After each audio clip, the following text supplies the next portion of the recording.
Dolphins fans, I am Will Scott, and I am back in studio, and I need to reach 100 new subs by the end of the day. My boss, James Yoder, in studio right now, he says, get 100 new subscribers or else. I'm not trying to find out what or else is. I do not want to find out what or else is, so hit that big red sub button and subscribe right now. Help your boy Willie Fins out.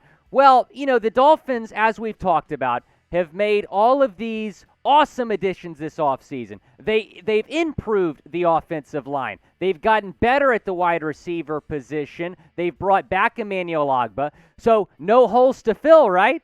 Wrong. They don't have a punter on the roster. They have no punter on the roster right now. Michael Palardy was not re-signed, so no punters on the roster, which is, you know, kind of a problem right now at least. But maybe that will change by the end of the day, because as Andy Slater is reporting, the Dolphins are bringing in longtime former New Orleans Saints punter Thomas Morstead. They're bringing him in for a visit today. Morstead, a very familiar name amongst NFL fans, played for the Saints for 12 seasons, was released last offseason by New Orleans. We saw him with the Jets, a brief stint with New York. He was filling in for an injured Braden Mann, and then he spent the rest of the 2021 season with the Atlanta Falcons. So an interesting development here. I think we all knew something like this might happen after all the moves they've made. Now they're looking at finally getting a punter on the roster, so they're bringing in Thomas Morstead, a veteran who's been consistently a top-tier punter in the NFL for his entire career. Let me know where you're watching from. Look, this is my 4th week on the job here at Chat Sports. I want to figure out, and I want to show my bosses how legit Fins Nation is. Fins Nation's global. It's not just in the 305. So comment where you're watching the show from today. Maybe we got some peeps out in San Diego that can tell me a little bit more about Matt Araiza, because this might be the best punter prospect of all time. I just said that. This might be the best option for Miami to pick in the 3rd round. The 2021 Ray Guy Award winner. He had 18 punts of 60 or more yards. He had 2 punts over 80 yards, including an 86-yard punt. He set the NCAA record for punting average in a season with 51.19 yards per punt. I mean, this guy's unreal. Matt Infante says, tell me why the Dolphins shouldn't pick him at 102. He's the best player at his position, clearly. Best punter in the draft by far. And it fills a position of need. Ironically, a few weeks ago, Thomas Morstead asked about him in an article in The Athletic, saying Matt has shown that he's a very, very good ball striker. I hope he goes to a team that asks him to do what his strengths are. He can absolutely hammer a football.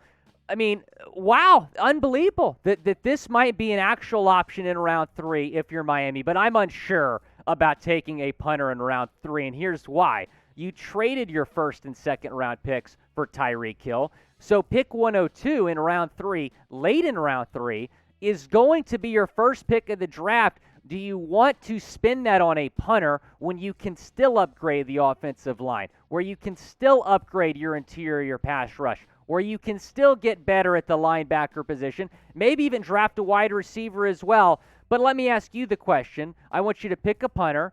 Would you rather have Thomas Morstead, who, again, they brought in for a visit today? Maybe they decide to sign him. But even if they do sign him, I wouldn't be shocked if they draft Matt Araiza. But as early as the 3rd round, I don't know. But it wouldn't be crazy, because take a look way back when a couple punters went in the 1st and 2nd rounds. Russell Exler-Laban, who is known as being one of the best punters in college football history. He's been to prison a few times since his playing days. That's not good. But he was the 11th overall pick in 79. Ray Guy, a future Hall of Famer, 23rd overall selection in 1973. So it wouldn't be crazy to maybe pick a punter in the 3rd round. Obviously, that was a long time ago. But it's been done before.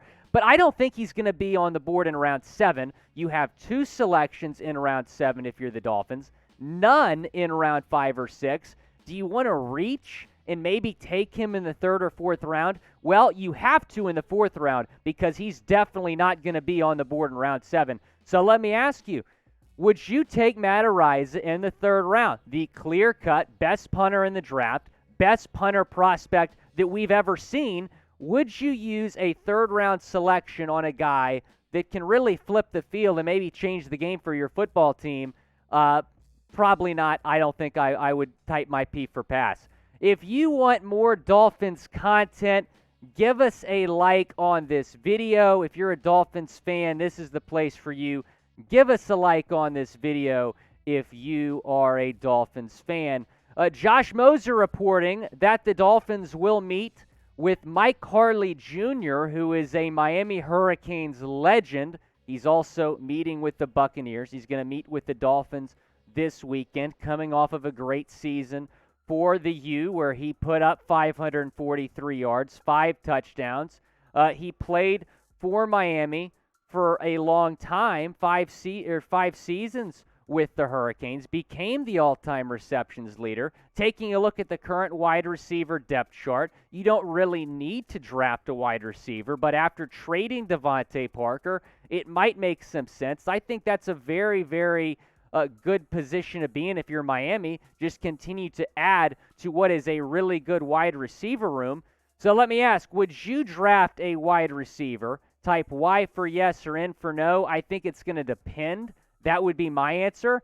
If you have a Calvin Austin III available in the 3rd round, maybe. If there's a guy you really like that falls to round 7, then maybe you draft a wide receiver. You don't really need to, but I think it really depends on the situation that the Dolphins are in. So let's get into some of those options the Miami Dolphins might have at the wide receiver position in the draft. I did a mock draft on Pro Football Network this morning, went all the way down to pick 102, and here were the best wide receivers on the board. Mentioned Calvin Austin III. He was available. I mean, he is one of the best wide receivers in this draft, a very explosive wideout out of Memphis, put up over 1,100 yards, 8 touchdowns this season. When he gets into open space, good luck catching him. He's not going to be stopped. This is a rare case of where I might draft a wide receiver with the Dolphins' first pick at 102 if a guy like that is available. Eric Ezukoma, another guy that was available out of Texas Tech. He was Tech's leading receiver for 3 straight seasons. He was still on the board, as well as Khalil Shakir out of Boise State. Wan'Dale Robinson, one of my favorite wide receivers in this draft, was also available. I got a chance to watch him in the Citrus Bowl. I mean, the guy just went off against Iowa, 170 yards, 10 receptions.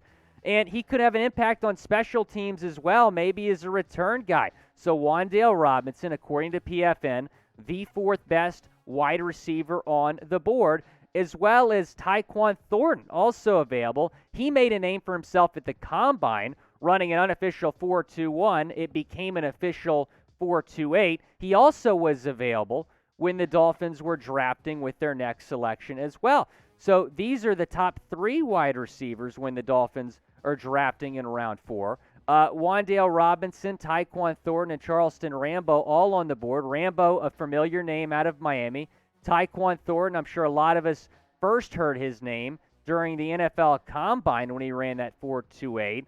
Big-time playmaker. And another guy, much like Robinson, Wan'Dale Robinson, that might play special teams as well. And I would like Thornton. I think that it might make more sense to draft someone who can also play the slot, and I see him primarily playing the outside. As for Charleston Rambo, maybe he's staying in South Beach. I could see the Dolphins maybe drafting him in the 4th round, transferring from Oklahoma to Miami in 2021. Had a fantastic season for the Hurricanes, and I like him because he can play in the slot and you can put him on the outside. So maybe he can back up Cedric Wilson, or he could back up Jalen Waddle. So it might make some sense to draft a wide receiver. Rambo, 1,700 yards for Miami last season, 7 touchdowns. So his stock, I think, maybe dropped a little bit at the combine because he ran a 4.57, but maybe that'll lead him to the Dolphins in a later round. If you are a Dolphins fan and you want the best Dolphins coverage on the internet, we're going to keep you in the loop. So turn on those notifications right now, because who knows, maybe the Dolphins will sign J.C. Tretter. We're going to put out a video right when that happens. When the Dolphins trade DeVante Parker, we had a video out about half an hour after that trade went down. So we're the best place for you to stay up to date with Dolphins news, so turn on those notifications right now.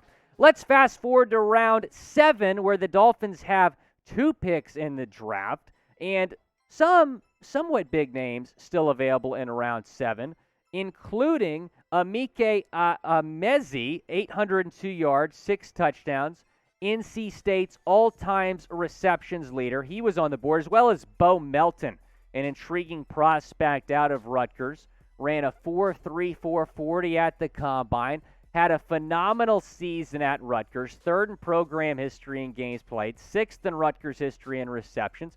So Bo Melton also on the board. I think personally it makes more sense for the Dolphins to draft a wide receiver in the 7th round as opposed to doing it in the 3rd or 4th round, because that's not really a position of need if you're Miami.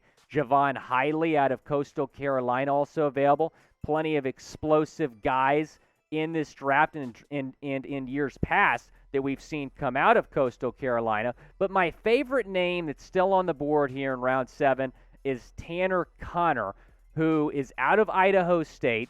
He was recruited by Idaho State to run track. He set the Big Sky record in the 60-meter, also won the conference title in the 110-meter, and he told his Idaho State track coaches, hey, I want to play football too. If you're recruiting me to run track, I also want to play football. So he got on the football team, had this phenomenal career at Idaho State, gets invited to Washington's Pro Day because Idaho State didn't have a Pro Day. Washington let him tag along, and he was the best player at Washington's Pro Day. Had a great combine. His stock has gone up significantly. He's gone from a guy that probably wasn't going to get drafted to someone who probably will get drafted, and I think this could be a 7th-round steal for Miami. I would be all for bringing in Tanner Connor. I mean, look, he's a 7th-round pick. Take a chance on him. He might turn out to be an absolute steal if you're the Miami Dolphins. Thanks again for watching Dolphins Today. Please subscribe if you haven't already. This has been Will Scott. We will talk to you tomorrow. And as always, go Fins.